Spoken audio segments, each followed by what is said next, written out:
Hi hello ಎಲ್ಲರಿಗೂ ನಮಸ್ಕಾರ. ಜ್ಯೋತಿ ಪಾಕಶಾಲೆಗೆ ತಮ್ಮೆಲ್ಲರಿಗೂ ಸ್ವಾಗತ. ಎಲ್ಲರೂ ಹೇಗಿದ್ದೀರಾ? ಎಲ್ಲರೂ ಚೆನ್ನಾಗಿದ್ದೀರಾ ಅಂತ ಭಾವಿಸ್ತೇನೆ. ನನ್ನ ಕುಕ್ಕಿಂಗ್ ವೀಡಿಯೋಸ್ ನಿಮಗೆ ಇಷ್ಟ ಆದಲ್ಲಿ ಜ್ಯೋತಿ ಪಾಕಶಾಲೆ ವೀಡಿಯೋಸ್ನ ಲೈಕ್ ಮಾಡಿ.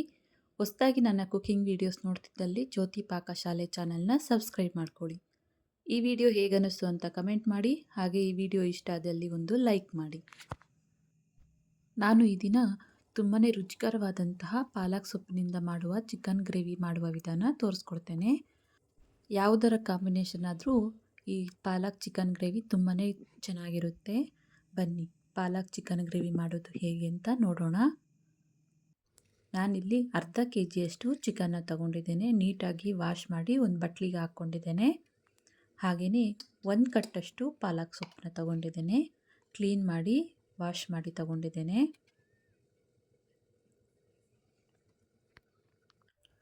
ನಾನಿಲ್ಲಿ ಗ್ಯಾಸ್ ಮೇಲೆ ಒಂದು ಪಾತ್ರೆ ಇಕ್ಕಿ ಗ್ಯಾಸ್ ಹಚ್ಕೊಳ್ತೇನೆ. ಅದಕ್ಕೆ ಒಂದು ಅರ್ಧ ಚೊಂಬಷ್ಟು ನೀರನ್ನ ಹಾಕಿ ನೀರನ್ನ ಕಾಯಿಸ್ಕೊಳ್ಳೋಣ. ನೋಡಿ ನೀರು ಕಾಯ್ತಾ ಇದ್ದಾವೆ. ಇದಕ್ಕೆ ಪಾಲಕ್ ಸೊಪ್ಪನ್ನ ಹಾಕ್ಕೊಳ್ತೇನೆ. ಪಾಲಕ್ ಸೊಪ್ಪನ್ನು ಹಾಕಿ 1 ನಿಮಿಷ ಇದನ್ನು ಕುದಿಸ್ಕೊಂಡ್ರೆ ಸಾಕು.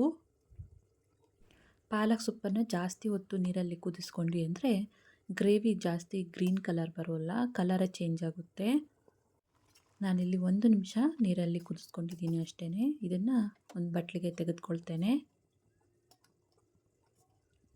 ಗ್ಯಾಸ್ ಆಫ್ ಮಾಡಿ ಪಾಲಕ್ ಸೊಪ್ಪನ್ನು ಒಂದು ಬಟ್ಲಿಗೆ ತೆಗೆದುಕೊಳ್ತೇನೆ.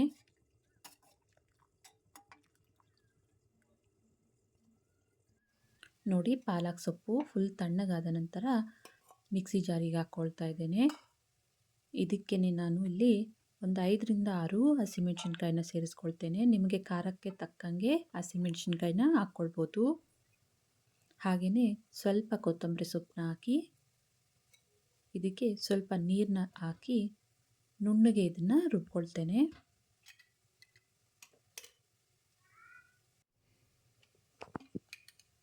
ನೋಡಿ ಈ ರೀತಿಯಾಗಿ ನುಣ್ಣಗೆ ರುಬ್ಕೊಳ್ಬೇಕು. ಈಗ ಗ್ಯಾಸ್ ಮೇಲೆ ಕಡಾಯಿ ಇಕ್ಕಿ ಗ್ಯಾಸ್ ಹಚ್ಕೊಳ್ತೇನೆ.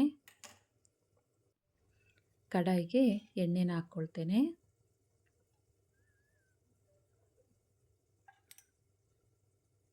ಎಣ್ಣೆ ಕಾದಿದೆ.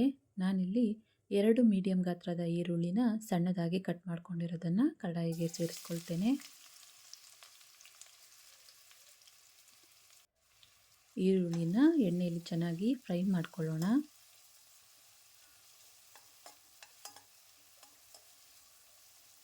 ಈರುಳ್ಳಿ ಸ್ವಲ್ಪ ಕಲರ್ ಚೇಂಜ್ ಆಗೋವರೆಗೂ ಎಣ್ಣೆಯಲ್ಲಿ ಫ್ರೈ ಮಾಡ್ಕೊಳ್ಳೋಣ. ನೋಡಿ ಈರುಳ್ಳಿ ಎಲ್ಲ ಚೆನ್ನಾಗಿ ಫ್ರೈ ಆಗಿದ್ದಾವೆ. ಈಗ ಇದಕ್ಕೆ ಶುಂಠಿ ಬೆಳ್ಳುಳ್ಳಿ ಪೇಸ್ಟ್ನ ಹಾಕ್ಕೊಳ್ತೇನೆ. ನಾನಿಲ್ಲಿ 1 ಟೇಬಲ್ ಸ್ಪೂನಷ್ಟು ಶುಂಠಿ ಬೆಳ್ಳುಳ್ಳಿ ಪೇಸ್ಟ್ನ ಹಾಕ್ಕೊಳ್ತಾ ಇದ್ದೇನೆ. ಶುಂಠಿ ಬೆಳ್ಳುಳ್ಳಿ ಪೇಸ್ಟ್ ಹಸಿ ವಾಸನೆ ಹೋಗೋವರೆಗೂ ಎಣ್ಣೆಯಲ್ಲಿ ಫ್ರೈ ಮಾಡ್ಕೊಳ್ಳೋಣ.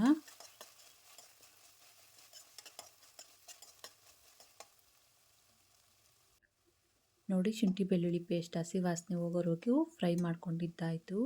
ಇದಕ್ಕೆ ಚಿಕನ್ನ ಹಾಕ್ಕೊಳ್ತೇನೆ.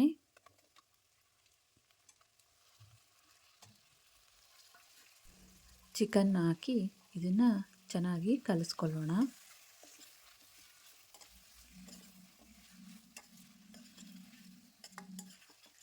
ಚಿಕನ್ನಿಗೆ ಈರುಳ್ಳಿ ಶುಂಠಿ ಬೆಳ್ಳುಳ್ಳಿ ಪೇಸ್ಟ್ ಚೆನ್ನಾಗಿ ಮಿಕ್ಸ್ ಆಗೋ ರೀತಿ ಚೆನ್ನಾಗಿ ಇದನ್ನು ಕಲಿಸ್ಕೊಳ್ಳೋಣ.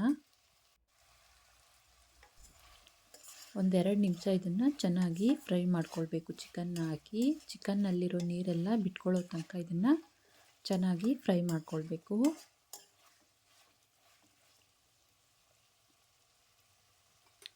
ನಾನಿಲ್ಲಿ ಇದಕ್ಕೆ ರುಚಿಗೆ ತಕ್ಕಷ್ಟು ಉಪ್ಪನ್ನು ಸೇರಿಸ್ಕೊಳ್ತಾ ಇದ್ದೇನೆ. ಹಾಗೆಯೇ ಒಂದು ಅರ್ಧ ಟೀ ಸ್ಪೂನಷ್ಟು ಅರಿಶಿನ ಹಾಕ್ಕೊಳ್ತೇನೆ. ಚೆನ್ನಾಗಿ ಇದನ್ನು ಮಿಕ್ಸ್ ಮಾಡ್ಕೊಳ್ಳೋಣ.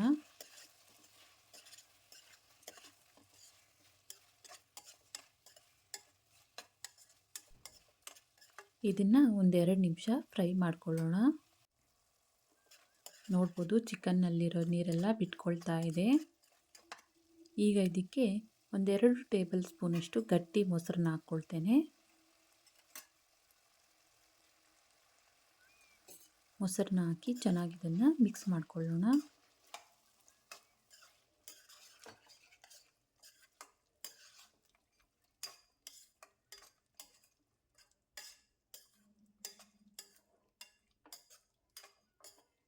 ಚೆನ್ನಾಗಿ ಇದನ್ನು ಮಿಕ್ಸ್ ಮಾಡಿ ಪ್ಲೇಟ್ ಮುಚ್ಚಿ ಒಂದು 2 ನಿಮಿಷ ಇದನ್ನು ಬೇಯಿಸ್ಕೊಳ್ಳೋಣ.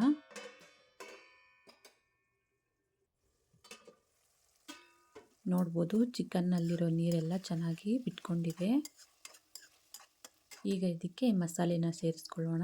ನಾನಿಲ್ಲಿ 1 ಟೀ ಸ್ಪೂನಷ್ಟು ಧನಿಯಾ ಪುಡಿ, ಹಾಗೆಯೇ 1 ಟೀ ಸ್ಪೂನಷ್ಟು ಚಿಕನ್ ಮಸಾಲಾನ ಹಾಕ್ಕೊಳ್ತೇನೆ. ಇದನ್ನು ಕಲಿಸ್ಕೊಳ್ಳೋಣ. 1-2 ನಿಮಿಷ ಇದನ್ನು ಫ್ರೈ ಮಾಡ್ಕೊಳ್ಳೋಣ. ಮಸಾಲೆ ಹಾಕಿ 1-2 ನಿಮಿಷ ಬೇಯಿಸ್ಕೊಂಡ ನಂತರ ಇದಕ್ಕೆ ನಾವು ರುಬ್ಕೊಂಡಿರೋಂಥ ಪಾಲಕ್ ಸೊಪ್ಪಿನ ಪೇಸ್ಟ್ನ ಹಾಕ್ಕೊಳ್ಳೋಣ. ಮಿಕ್ಸಿ ಜಾರಿಗೆ ಸ್ವಲ್ಪ ನೀರು ಹಾಕಿ ಕಲಸಿ ಹಾಕ್ಕೊಳ್ತೇನೆ.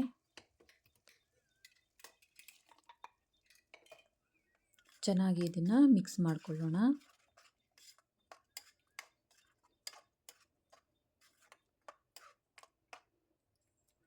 ಪ್ಲೇಟ್ ಮುಚ್ಚಿ ಇದನ್ನು ಒಂದು 5 ನಿಮಿಷ ಬೇಯಿಸ್ಕೊಳ್ಳೋಣ.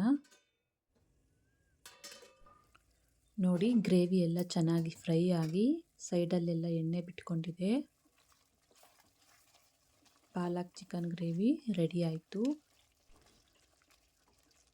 ಚಿಕನ್ ಕರಿ ನಿಮಗೆ ಇನ್ನು ಸ್ವಲ್ಪ ಗ್ರೇವಿಯಾಗಿ ಬೇಕು ಅಂದಲ್ಲಿ ಇನ್ನು ಸ್ವಲ್ಪ ನೀರನ್ನ ಸೇರಿಸಿ ಇದನ್ನು ಬೇಯಿಸ್ಕೊಳ್ಬೋದು. ನನಗೆ ಈ ಕನ್ಸಿಸ್ಟೆನ್ಸಿ ಸಾಕು ಅನ್ನಿಸ್ತು. ಗ್ಯಾಸ್ ಆಫ್ ಮಾಡ್ಕೊಳ್ತೇನೆ. ಇದನ್ನು ಒಂದು ಬಟ್ಲಿಗೆ ಸರ್ವ್ ಮಾಡ್ತೇನೆ. ನೋಡಿದ್ರಲ್ಲ ಪಾಲಕ್ ಸೊಪ್ಪಿನ ಚಿಕನ್ ಗ್ರೇವಿ ಮಾಡುವ ವಿಧಾನ. ಇದು ಯಾವುದರ ಕಾಂಬಿನೇಷನ್ ಆದರೂ ತುಂಬಾ ಟೇಸ್ಟಿಯಾಗಿರುತ್ತೆ.